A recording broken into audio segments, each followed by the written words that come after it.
책친구 독서밴드 허세진 작가님의 단편소설 기이한 이야기 시리즈. 이상한 택배. 동호에게 최근에 이상한 택배가 배달되었다. 조금 이상한 것은 보낸 사람의 이름도 연락처도 없는 택배라는 점이었다. 그러나 수신자는 동호의 집 주소와 동호의 이름으로 되어 있었다. 혹시 통신사나 동호가 이용 중인 서비스 업체에서 보낸 사은품이 들어있나 하는 생각으로 동호는 택배 상자를 뜯어보았다. 상자 안에는 머리카락이 몇 가닥 들어있었다. 대체 어느 놈이 장난질이야? 동호는 택배 상자와 머리카락을 신경질적으로 휴지통에 던져버렸다. 대수롭지 않게 생각하고 넘어가려고 했다. 그리고 며칠이 지나자 또 다른 택배가 배달되었다. 역시나 보낸 사람은 표시되어 있지 않아서 누가 보냈는지 알 수 없는 택배였다. 호기심에 상자를 개봉해보니 이번에는 손톱을 자른 조각들을 보낸 것이었다. 짜증도 났지만 한편으론 두려운 마음도 들었다. 대체 누가 나에게 이런 장난을 치는 걸까? 동호는 손톱 조각들을 박스와 함께 쓰레기통에 던져놓고는 곰곰이 생각을 해보았다. 나에게 앙심을 품은 사람은 누가 있을까? 그래도 인간관계에선 젠틀하고 매너있기로 소문난 동호였다. 누군가 장난을 치는 건 다른 사람이랑 나를 착각한 것은 아닐까? 두 번째 택배도 애써 무시하며 큰 불편을 주지 않으니 그냥 신경 쓰지 않기로 했다. 그런데 택배는 3일을 간격으로 계속 오는 게 문제였다. 머리카락으로 시작해서 손톱 조각으로 이어지는 이 이상한 택배는 점점 개인적인 물건들로 바뀌어가면서 자신의 속옷 같은 물건들이 배달되기 시작했다. 3일 정도의 주기를 가지고 배달되어 오는 택배를 동호는 이제 열어보지도 않았고 상자들은 신발장 옆에 차곡차곡 쌓여만 갔다.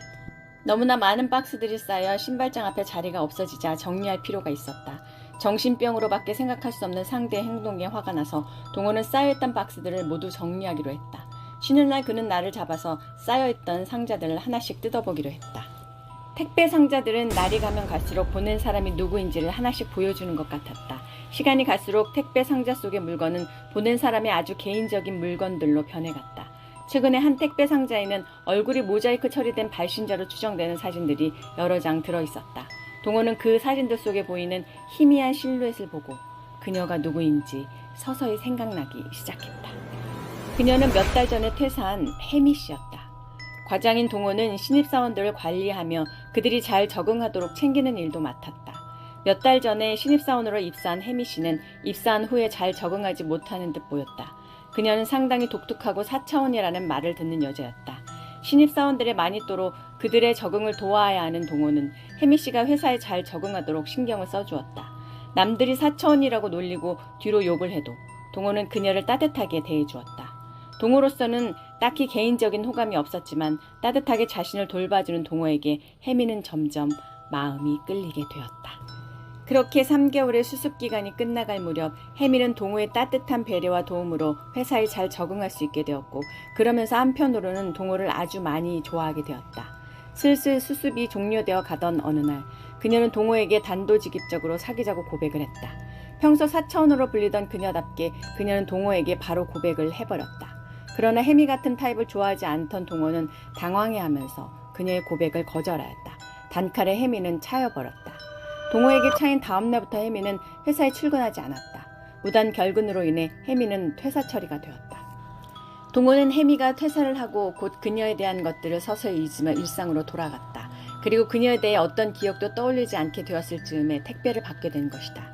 그리고 그녀가 보낸 그 모자이크 처리된 사진을 보기 전까지 그녀를 기억하지 못했었다.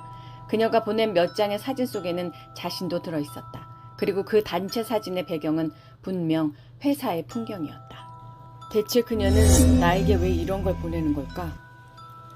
그는 도무지 이해할 수 없는 그녀의 행동에 화가 났지만 연락처도 지우고 그녀에게 연락할 방법이 없었다. 그는 하나씩 확인한 택배 상자들을 큰 쓰레기 봉투에 담았다. 그리고 쓰레기 봉투를 버리고 싹 정리했다. 그렇게 그동안 쌓아두었던 상자들을 모두 정리한 지도 며칠이 지나 동호가 퇴근해서 집으로 가니 그의 집 앞에 아주 커다란 여행용 캐리어가 놓여 있었다. 대형 캐리어는 손잡이에 하얀 봉투에 편지가 붙어 있었다.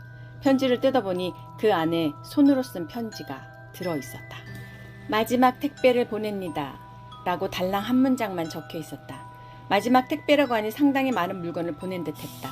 동호는 우선 그 캐리어를 끌고 집 안으로 들어갔다. 캐리어를 끌고 와 거실에 놓고 동호는 캐리어를 열었다. 그런데 그 안에는 몸을 말아서 겨우 캐리어에 들어가 있던 해미가 보였다. 위협적인 눈으로 동호를 바라보고 있었다. 멍하니 바라보던 동호의 눈에 해미는 순간적으로 칼을 찔러 넣었다. 순식간에 벌어진 일이라 동호는 비명 한 번 지르지 못하고 그 자리에 쓰러졌다. 캐리어에서 나온 해미는 자신의 새로운 집을 둘러보았다. 이미 이전에 살던 집에서 쓰던 물건들은 여기로 다 택배로 보냈으니 이제 몸만 들어오면 되는 것이었다. 그렇게 해미는 새로운 집으로 두 번째 이사를 마무리 지었다.